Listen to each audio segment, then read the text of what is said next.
Greetings and welcome to Mount Olympus. I am Hercules Invictus, and tonight I'm proud to bring you retro sci-fi cinema with Brian Walker, and we'll be learning about giant bugs in the movies.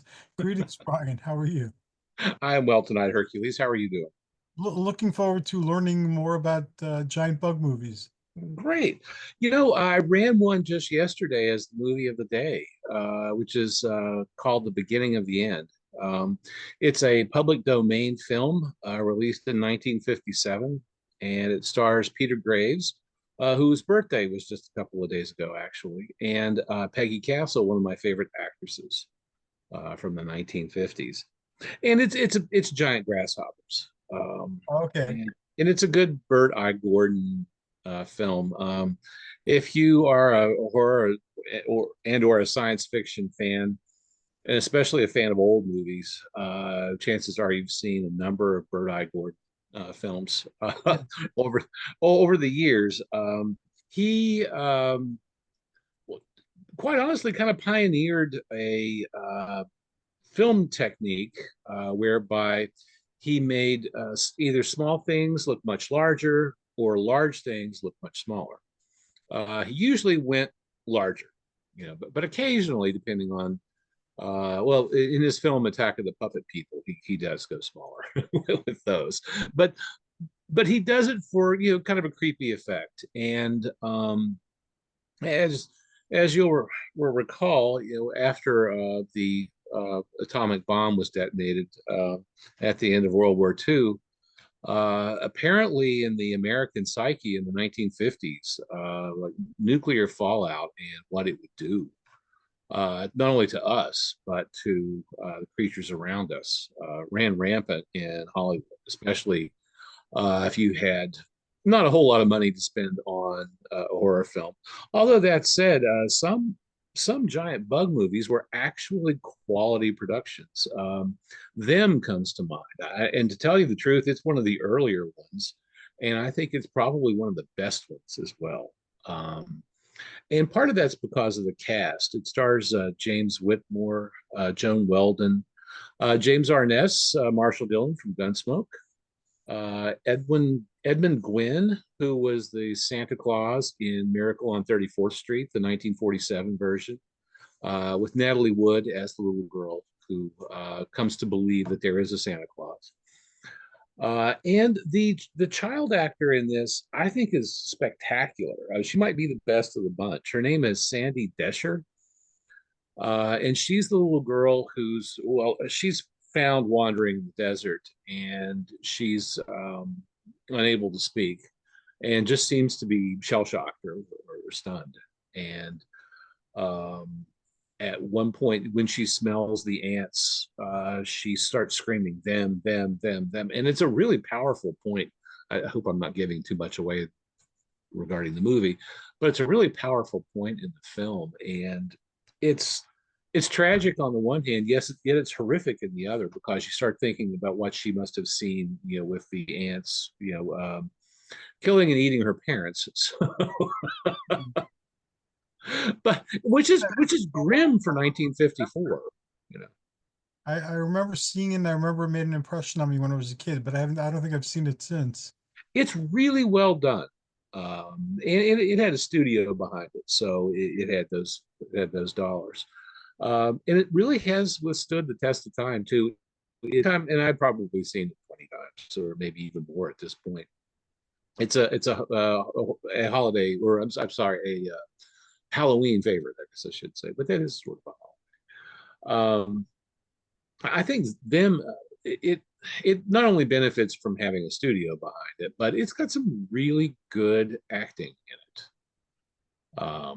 Some very high quality actors in it, and like I said, Sandy Desher, the little girl in the film, I think may be the best of the bunch, because she carries a lot of the emotional weight of the film. And the audience, as they're watching the film, you become so honed in on her and what she has experienced and how she's going to survive it.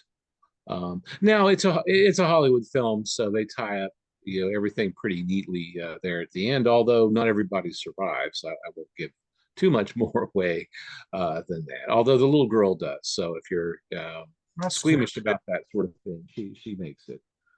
Um, but Sandy Desher, the child actress, she actually has a pretty impressive resume for a 9-year-old when she was cast. She had been in she'd done quite a bit of TV, early TV, and she'd been in a few films, and went on to be in one of my favorite sci-fi films from the late 1950s called The Space Children.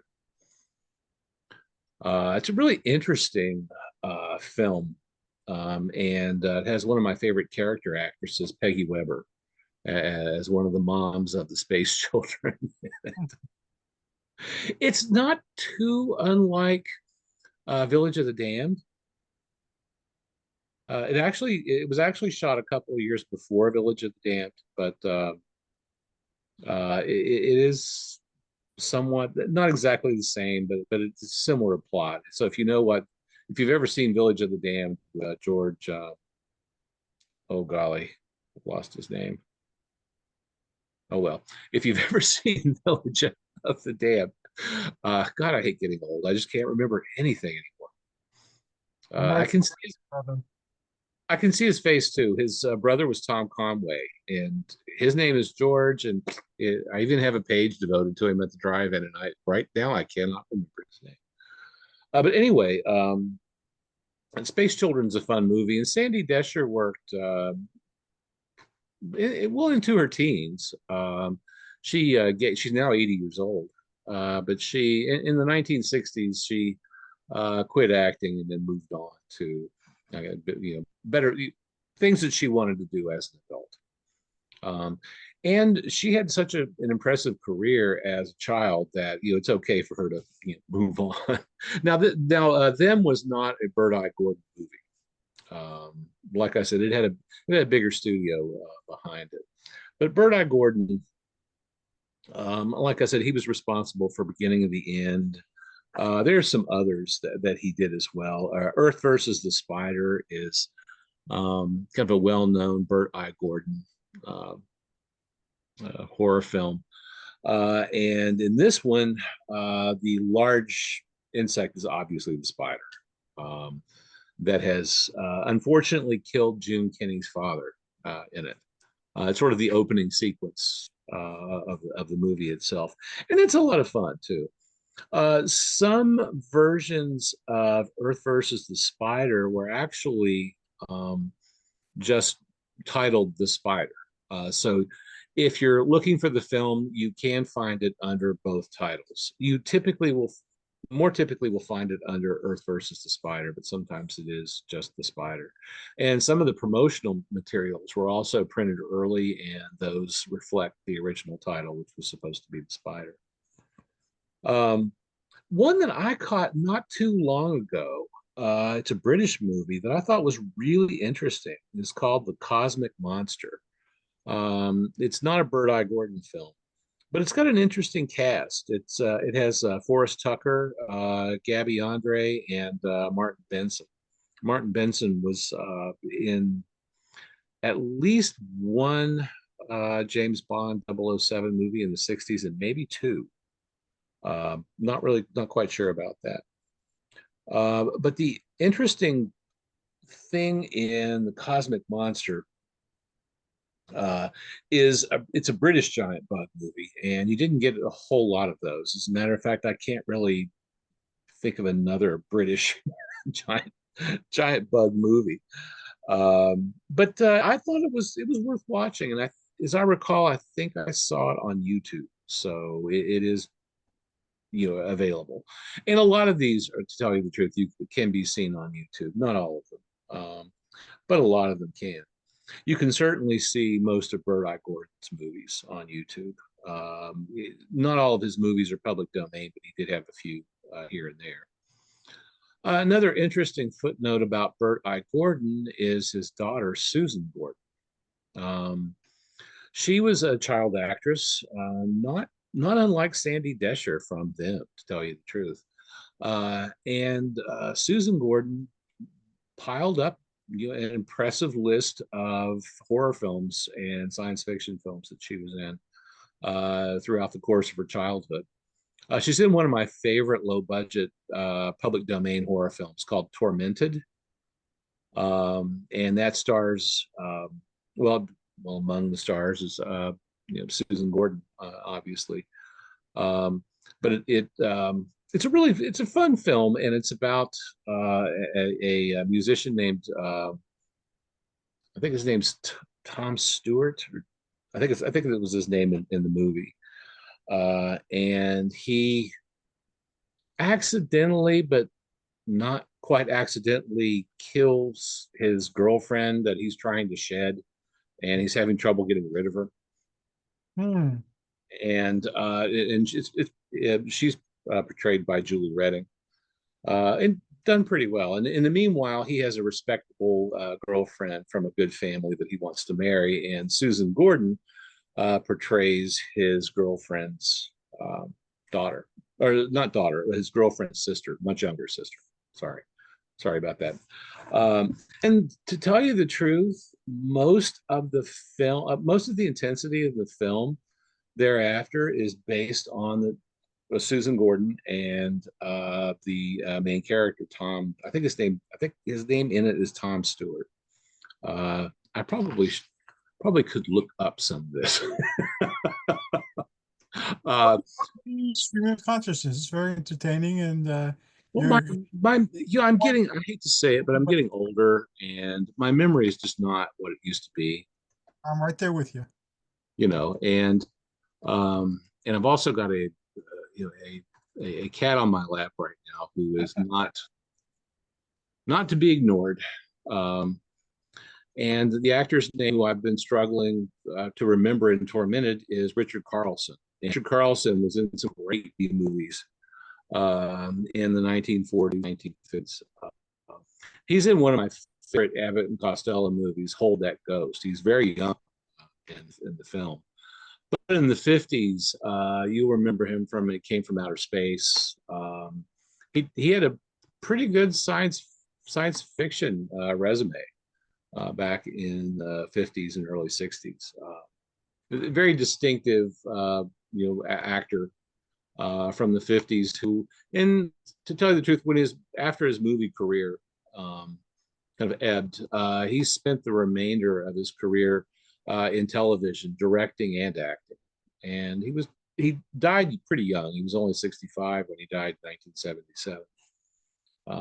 But Richard Carlson had a pretty strong career, and Tormented's a fun movie, and it was one of the instances in which Susan Gordon worked for her father, and in this case, her father was Bird Eye Gordon.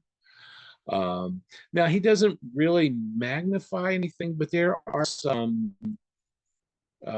points during which you see the spirit of Richard Carlson's girlfriend that he sort of assisted in her death. for no other better way of putting it. I don't really want to explain it so much. But you do see the girlfriend in spirit on many occasions in the film. And it's not a giant bug movie, but it is public domain, however. And there are many copies of it floating around everywhere. And a lot of horror hosts and Mystery Science Theater obviously did Tormented back in the day. And the film does benefit from some of the film techniques, some of which he actually did in camera. But it benefits from the filming techniques that Bird Eye Gordon used to make people look small.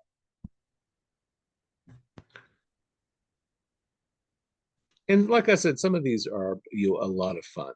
They really are.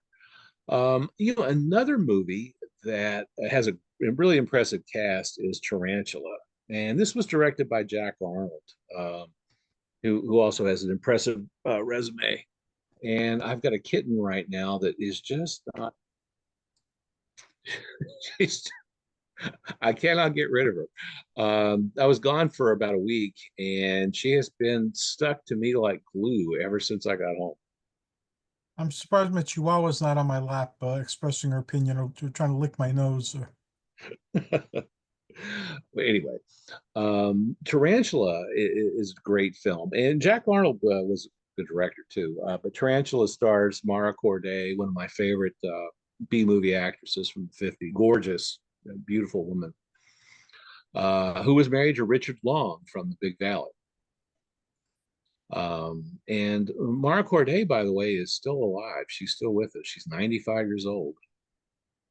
Um, but she started out as a model in the late 40s or early 50s. And if you find any old men's magazines, which did not have nudity in them back in the late 40s and early 50s, but if you ever looked at any of the old men's magazines, chances are you've probably seen Mara Corday on the cover of some of them because she was so striking. She was a beautiful woman. Um, and you know what? Not such a bad actress either. I mean, she's a 50 screen queen, and certainly shrieks her way through several films. But she looks great too, which certainly doesn't hurt, right? But she's actually a pretty good actress too. She's in The Giant Claw, which is it's not a bad movie, but the monster in it is just laughably bad. The acting in it and the script are fine, but the giant claw is ooh, it's kind of hard to buy it.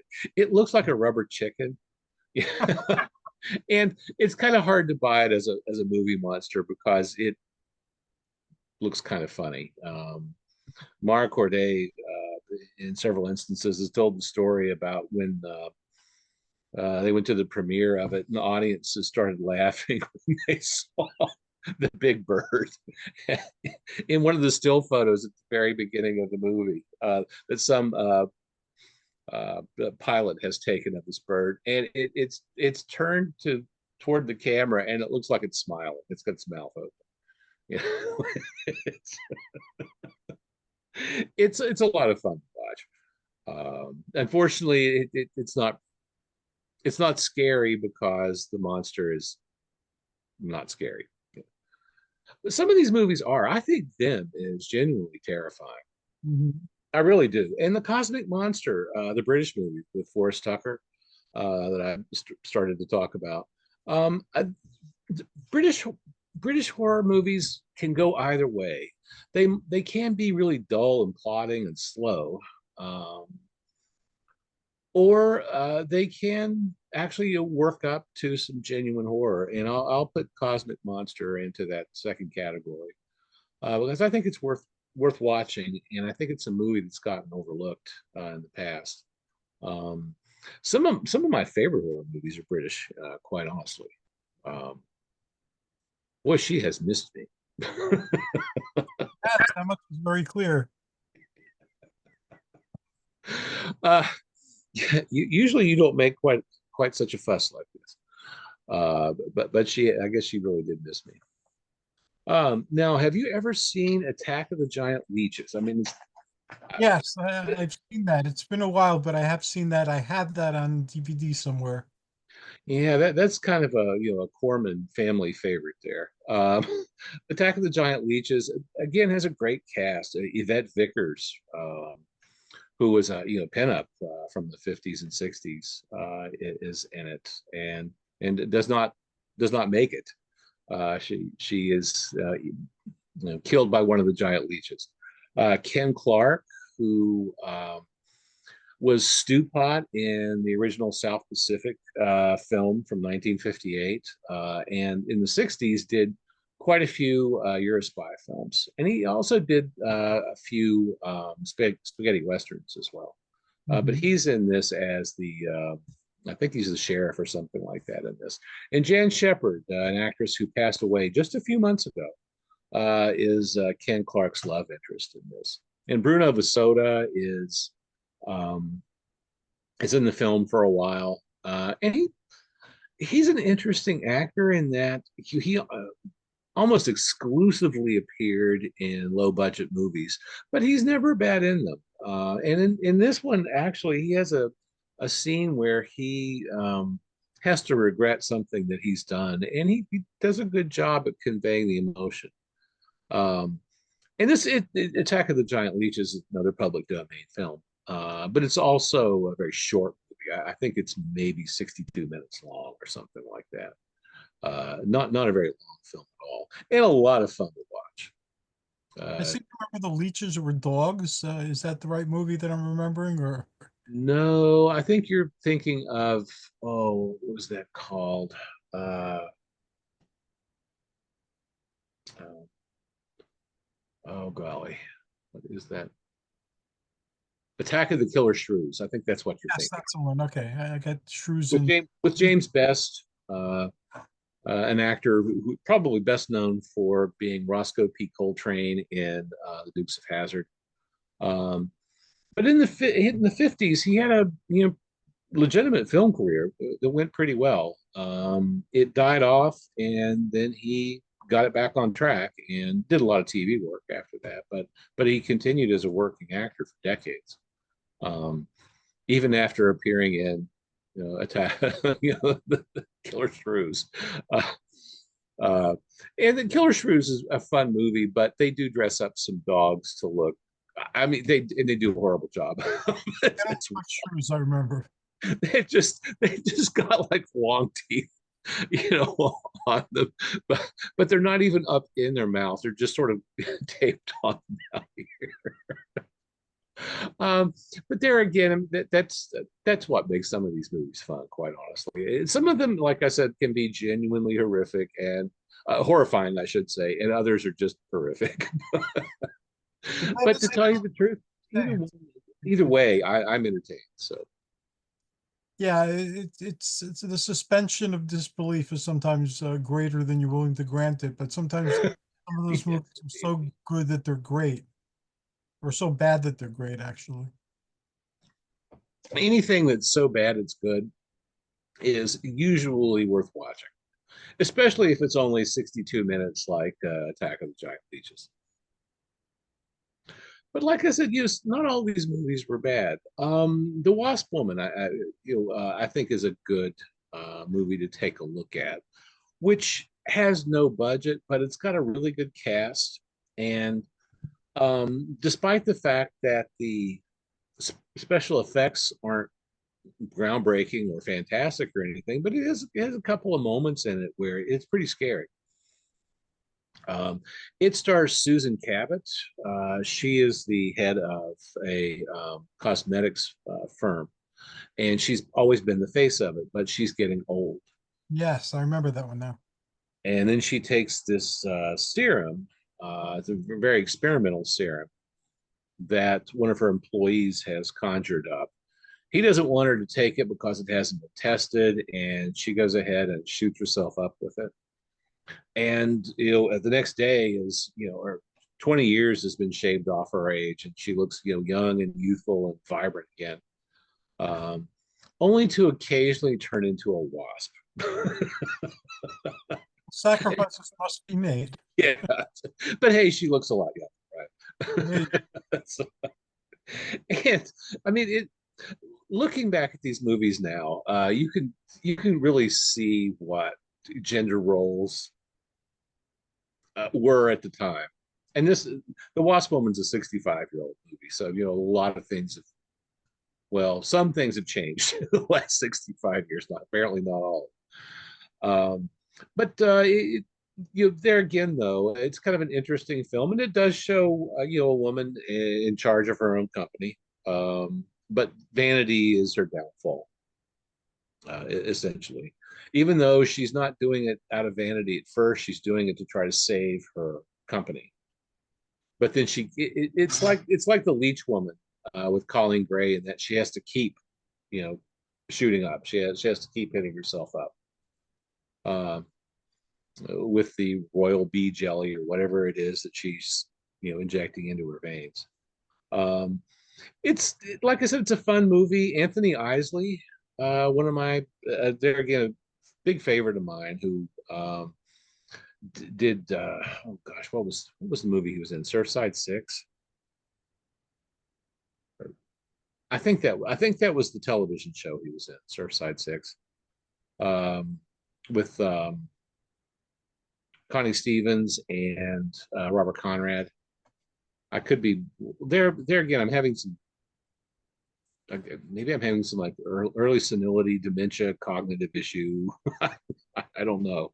I'm just having trouble remembering a lot of that. I guess I need to get back to it. But still, you remember a great deal, and you've shared more than most people who might not be our age will remember if they're listening to this episode. So, Well, my friend Aaron Kincaid is actually in that movie, and it's his first film.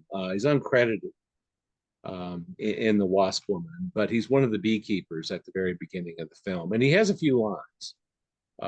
So he's pretty easy to spot at the very beginning of the movie. And Aaron, I asked him about being in the film because I had kind of stumbled before I asked him. I'd stumbled upon the fact that he was in this movie, um, and I talked with him about it. And it was, I think it was like a day's worth of work or something like that for him. And he never really got to meet the principals during filming. He never got to meet Susan Cabot, or if he had met Anthony Isley, it wasn't like on the set of this film or anything like that. But it's fun to see somebody you actually knew, um, in this movie that, thanks to the fact that it's public domain, actually a lot of people have seen this because it's been in every Mill Creek horror collection. um, it's been on every local and national horror host um, show, probably in the last 40 years. I think Elvira did it at once upon a time. Um, Mystery Science Theater 3000 did it, and several of the other riffers have attacked have tried this one as well. And there's a lot to be made out of it. The premise can be serious and it can be funny at the same time, I suppose. there were some B-girl movies too, if I remember. Oh yes, Invasion of the Bee Girls, which is a fun take on it's tongue in cheek. Invasion of the Bee Girls really intends to be a parody of a horror film. But there again, the cast is what saves this one. This could have gone wrong in so many different ways. And another public domain movie, by the way, interestingly. It stars this great actress from the 1970s named Anitra Ford. She had a very short career in films, unfortunately. She, among other things, I think she was a model once upon a time, very tall, statuesque, beautiful brunette. And she was also one of the first prize girls on the revived Price is Right series, starting in 1972 with Bob Barker. The Price is Right had been on, I think, from 1956 to 1964 on NBC daytime, and they also had a nighttime show. Um, and it was hosted by Bill Cullen. When the show went off in 1964, and when it was revived in 1972, they hired Bob Barker to do it instead, and Anitra Ford was one of the prize girls on it. So it's kind of interesting to see that she was acting in films, occasionally TV, and then was a prize girl on Price is Right. I'm glad she found opportunities in a lot of different platforms. Well, game shows are usually shot just back to back, quickly as possible. And at the time, I believe Price is Right was just half an hour in 1972. So you could probably shoot 10 episodes a day, pretty easily. If you've got everything lined up, you can do multiple episodes. Mhm. And you can, even with a show that's on 5 days a week, in a couple of months, you can create all the programming that you need. And if you were, an actor, trying to make it in the biz, that would at least give you a steady paycheck. Uh, Right. And exposure too, I'm sure. oh, great exposure. And best of all, you've got all this free time that you can, go out on auditions and work at whatever you can. Um, But like I said, Anitra Ford in kind of the mid 70s just hung it up. Um, decided to move on.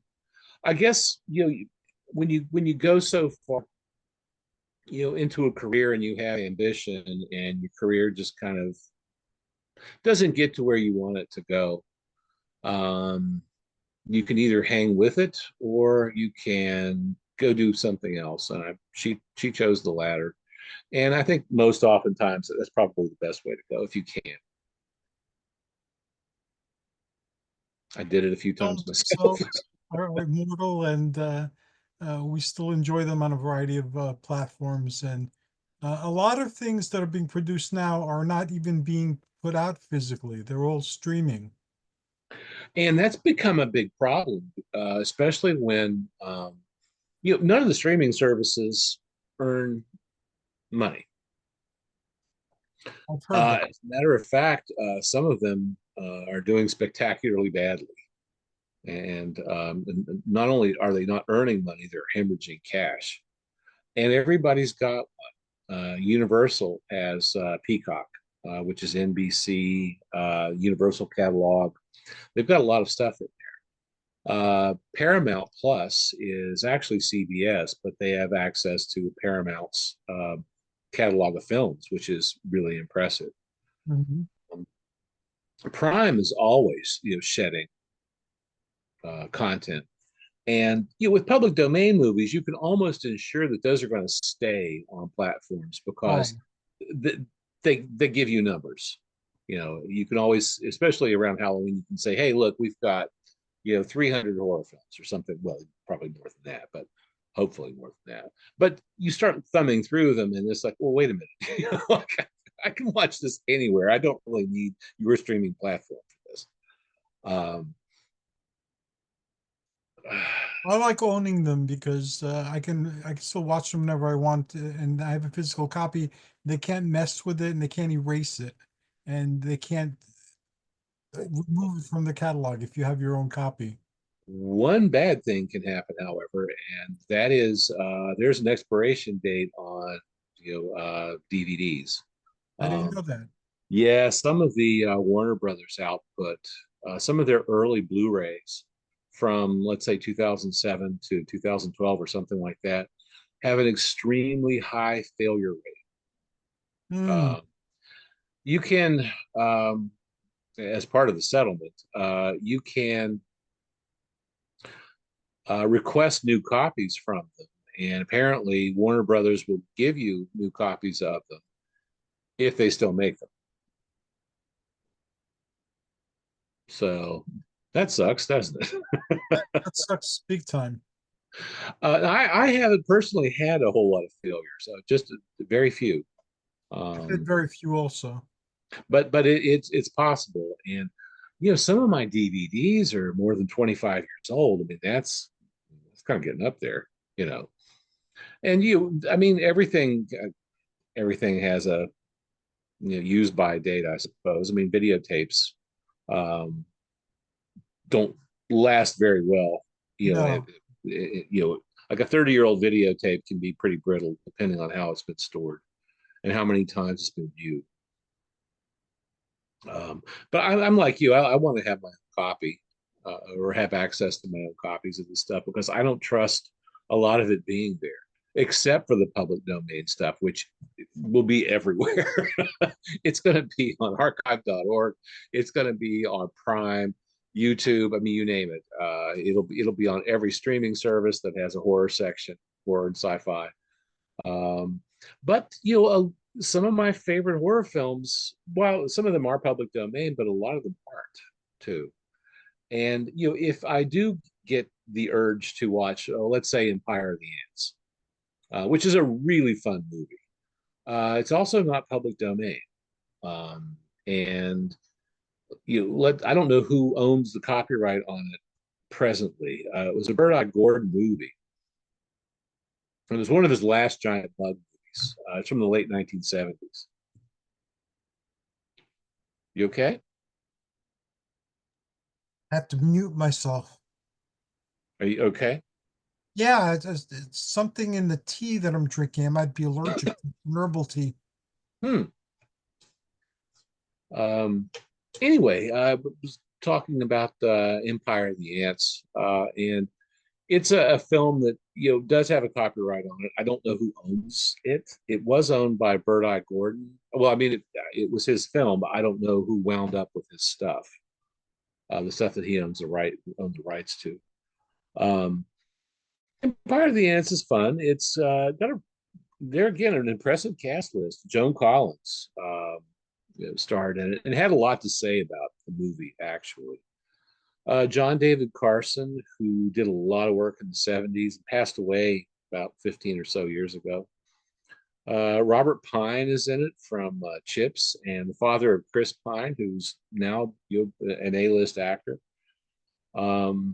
It also had Robert Sterling and Pamela Susan Shoop and a couple of other people I'm forgetting. But according to Joan Collins, the wardrobe for the cast was purchased at a Kmart in some little town in Florida. Wow. I guess Bert's wardrobe people, I don't know if they took them to Kmart or what.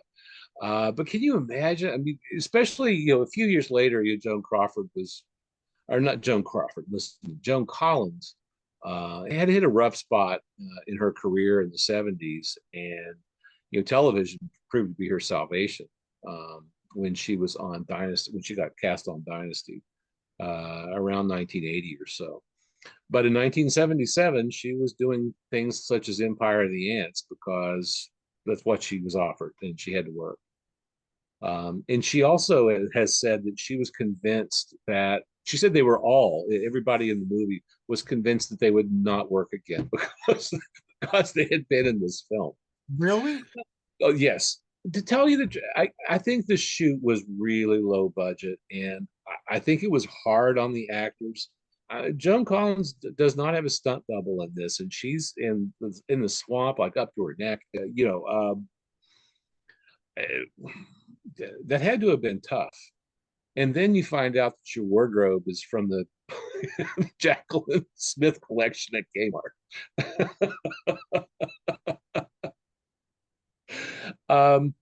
It looks pretty good on screen. Bird-Eye Gordon he was good at stretching a very limited budget, and it looks great on screen, but the production had a few issues though. According to Pamela Susan Shoop, the sound man for the movie got into some pissing match with Bird-Eye Gordon. They locked horns. So the sound guy threw all of the audio tapes into the swamp that Oh no. they were shooting in. It's just bye. So a lot of the movie had to be dubbed. Not all of it, but quite a bit. Added expense, but also an opportunity to make necessary changes. I like industrial sabotage, but if your working relationship with your employer is that bad, hey, dump the tapes in the swamp. Why not? Did that guy get work again after throwing I don't know. I have no idea. That was according to Pamela Susan Shoop. I getting don't a know. reference might be hard for him. Well, but that's kind of the end of Bird-Eye Gordon's directing career too. So the sound man, the sound person might have worked again, but I don't know. It's not worked well with others. Well, but this wasn't shot in Hollywood either. It was done in Florida, Mhm. and it was just some backwater. It was a lot of people don't. They think Florida is now it's either Disney World or Miami. Um, I lived in Florida, once upon a time, and back then a lot of it was also like small country towns, very southern, not a whole lot around, not a pretty place either necessarily, especially if you were inland. I mean that inland part of it, oof, Mhm. not the greatest. And this is just part of that. Now it is so built up because everybody has decided that snowflakes are bad, and everybody has to have 80-degree temperatures in the winter, which Mm. I kind of like to change the seasons myself. I mean, I don't want piles of snow either, but Yeah, I like the change in seasons. I had an opportunity to move to Florida once, but I visited twice, and both times I couldn't breathe without air conditioning. So that's the problem. In the summer, it's ungodly hot, and you cannot. I mean, it's sometimes ungodly hot here.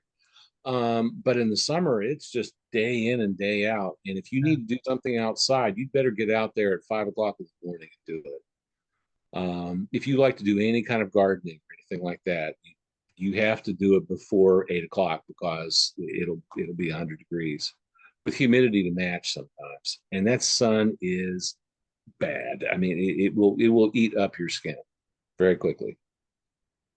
And I just don't I that's worse than winter if you ask me, Yeah, because I there's don't. no escape. You can't shed enough clothing to be comfortable.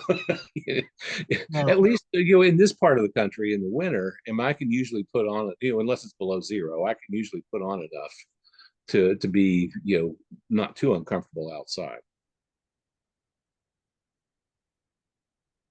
Wow, I didn't know you lived in Florida. Hmm. Panama City, which is in the Panhandle. Um,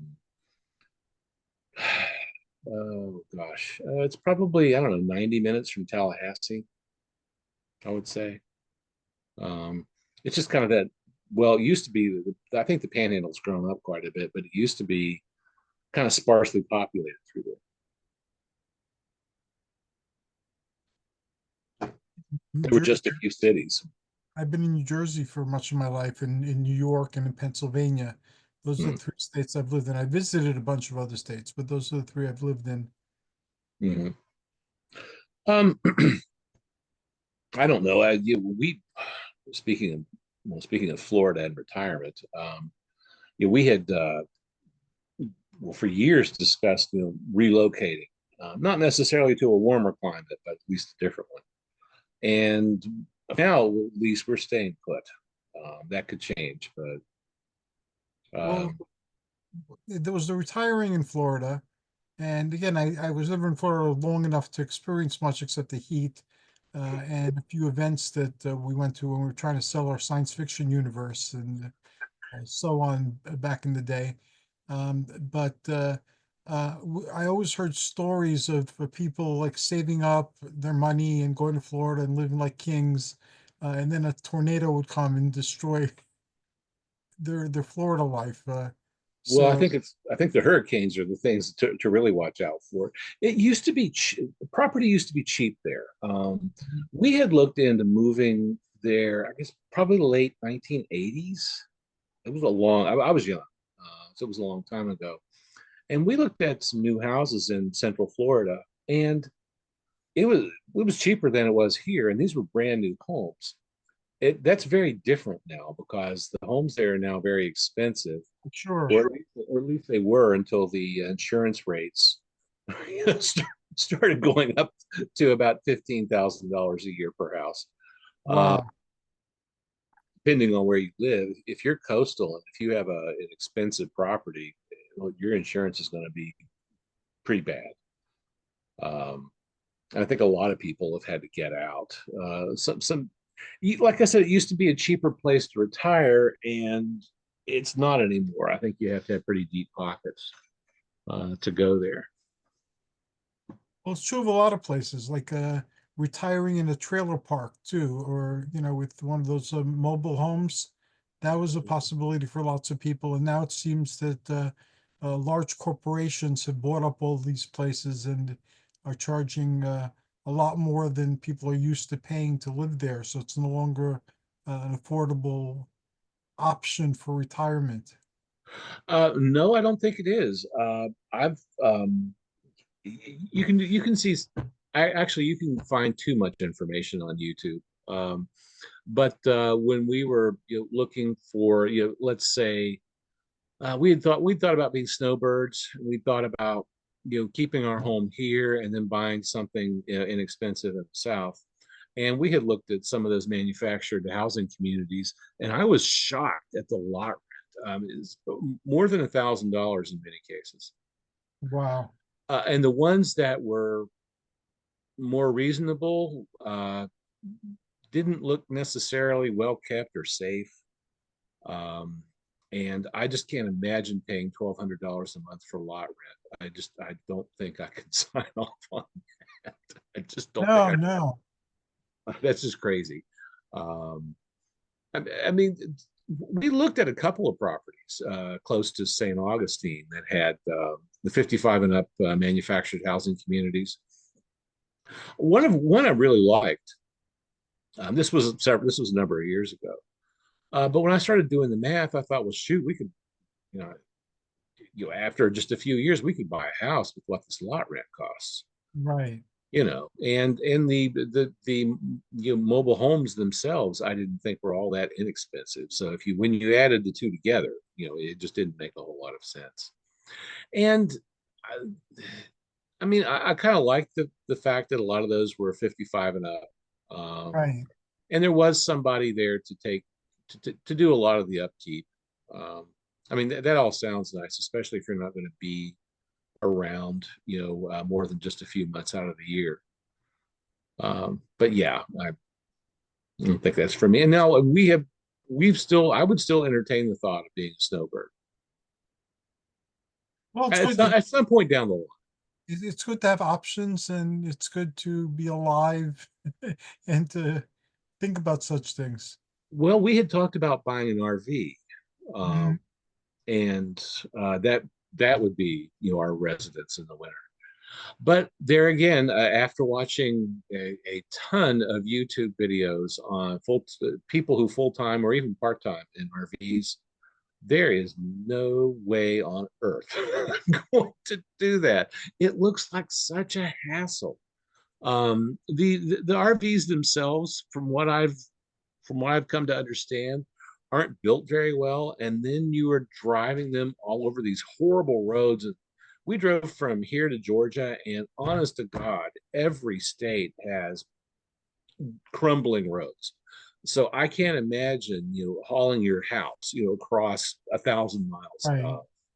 of the Oregon Trail, essentially. Um, and as a result, things fall off, things fall apart. They have very fragile plumbing systems. The nice big ones, like the fifth wheel travel trailers, some of those are, when they're set up, they are really nice. We looked at one at the Pittsburgh RV show a few years back that had 2 bedrooms, 2 bathrooms. It had this kind of loft living room with an electric fireplace, big kitchen, lots of windows, and it was enormous. And I cannot imagine trying to, hook that thing up to a giant dually pickup truck and then trying to back it up somewhere. I just I Right. don't I don't think I know I don't have that vision, the eyesight for that anymore, and I'm sure I don't have the skills either. I don't drive giant trucks or anything like that for a living. So I just thought, and when you get to where you're going, if you're staying in a hotel room, great, you unpack, you go find a place to have, a couple of cocktails and dinner. Not if you've got an RV, you've got to set that damn thing up. You've got to level it up, which can be a real pain in the ass. You've got to connect, hopefully you have utilities to connect to it. And if you do, you've got to make the water connection. You've got your black tank which is where all the fecal matter, goes. You have to have that flushed. You have to flush that out. Oh no, there's Sounds no like way I'm doing that. some of these situations would make for a good low budget horror movie. Oh my God. Yeah, yes. No, I wouldn't do that in a million years. No way. And we were going to rent one. We were going to rent a Class C motorhome, not a weren't going to rent a fifth wheel travel trailer or anything like that. We were just going to rent a small Class C motorhome. And after I did the math, I already had my hotel reservations, and I was going to cancel them, rent this motorhome, and then make reservations in RV parks at the places where we were going. We were going to the Great Lakes, Mhm. and there's a lot of RV parks in that area. It was going to cost more than twice as much as the accommodations that I had booked. And I had booked decent stuff. Yeah, when I lived in New York, I used to drive back in the day. And then I sat down and figured out that if you take all the expenses of having a car with the insurance and all the other stuff, Mhm. it's actually cheaper to take taxis anywhere you want to go in New York. So benched the car, left it with my parents in New Jersey, and took taxis and public transportation and saved a gob full of money. Well, in New York City, a car's a liability. So Yeah. I mean, that's a pain in the ass to have a car there. Where I live, you have to have. We do have a local bus system, but I also have a fear of public transportation, which I know which sounds stupid, but you can ask Greg. I mean, anytime that I've had to get on public transportation, I get off of it as fast as I can. I just don't. I don't know if it's not being in charge of the wheel. I don't. I'm not in control of my own destiny. I don't know what it is, but I don't like being in public transportation. I You mean, took, buses are the worst. And anymore, I don't even want to fly. I haven't flown in a very long time. It's been a while for me. It's, I want to say right before the pandemic, but I have not flown anywhere since. And I mean, there's myriad reasons why. I mean, for one thing, their planes are just big flying petri dishes, and I mean, anytime you get off a flight, chances are you're going to have a cold, or something. Something, yeah. And I have a lot of inner ear problems, and the pressurized cabins really wreak havoc with my hearing. And it always takes me a good couple of hours to be able to hear again after I get off a flight. I just don't do well with it. There's some places that I'd like to go that are going to require me getting on a plane again. And I've got some bucket list places that I haven't been to that I really want to go to. But for now, we're just going to the Great Lakes and going to Florida and Georgia and places like that. Yeah, you guys travel a lot, and it's a phenomenal thing. That's a great thing that you're able to do that. Well, we've I've got family in two. I've got a mother and a father in two different locations, so I've got to travel to see them. Um, and then Greg's got a brother in Florida, so he travels to see him. We've got friends stashed up and down the coast, so All we over the go place. Yeah. see them. Um, and I think it's. I mean, I'm I'm not a homebody or anything. I like to travel, but I got to tell you, when it comes time to go home, I'm always ready to do it. Well, this show started with your return from a journey. Right. And I know you long enough and well enough to know that there's a journey in the making coming soon. Oh, very soon, about 5 weeks. So, There you as a go. matter of fact, yeah. And this is going to be a longer one. We are going to St. Augustine, Disney World, and Tibia. We're meeting up with some friends in all three locations, different friends in the That three is locations. awesome. Any other insect movies you'd like to share something on as we wrap? Well, the one that I've got on right now, which is not one I had heard of until I started doing research for it, and I found it tonight on YouTube. It's called Parasite. Oh, It was wow. shot in 3D. Unfortunately, I cannot find a 3D copy of this movie. Um, but I did go ahead and watch the YouTube version of it. It's kind of a fun movie. IMDb only gives it, I think, a 4.1 or something like that. Mhm. One of the reasons I wanted to see it though was because it's an early Demi Moore film, and she was in my favorite horror film from last year. So I wanted to see this one, and it. I didn't get to see the whole movie, but it doesn't look that bad. And it's about this guy who creates a strain of parasite and then accidentally infects himself with it. And then it's sort of like DOA with Edmund O'Brien in that he's trying to figure out how to figure out a cure so he can live.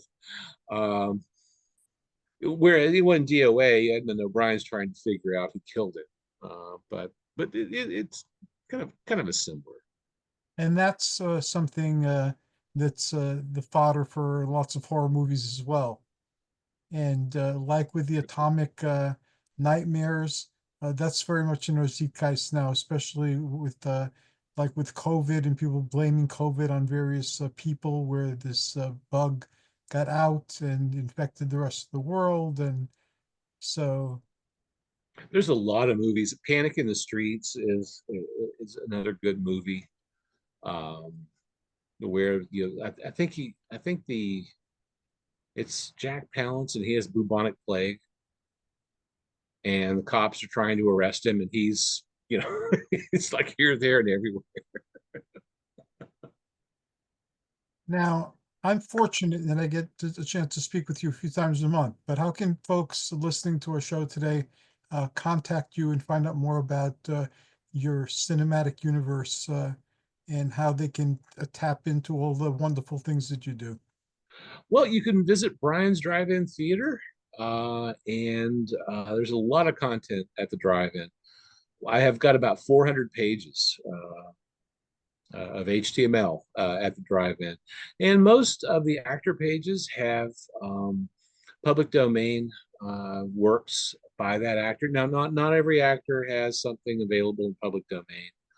Most of them on my website do, however. Some of them, like Peter Graves, for example, has a lot of public domain stuff, which is great because it's a lot of content and it's free of charge.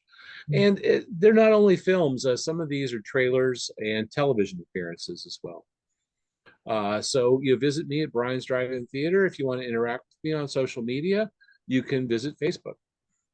And I've been visiting Brian's Drive-In Theater for over a quarter of a century. I'm glad it's there, and I'm glad that through it we got connected. And I urge everybody to take a look. Thank you, Brian. Welcome back. Say hi to Greg, and I look forward to the next conversation. Take care, Hercules. You too. Be well, my friend.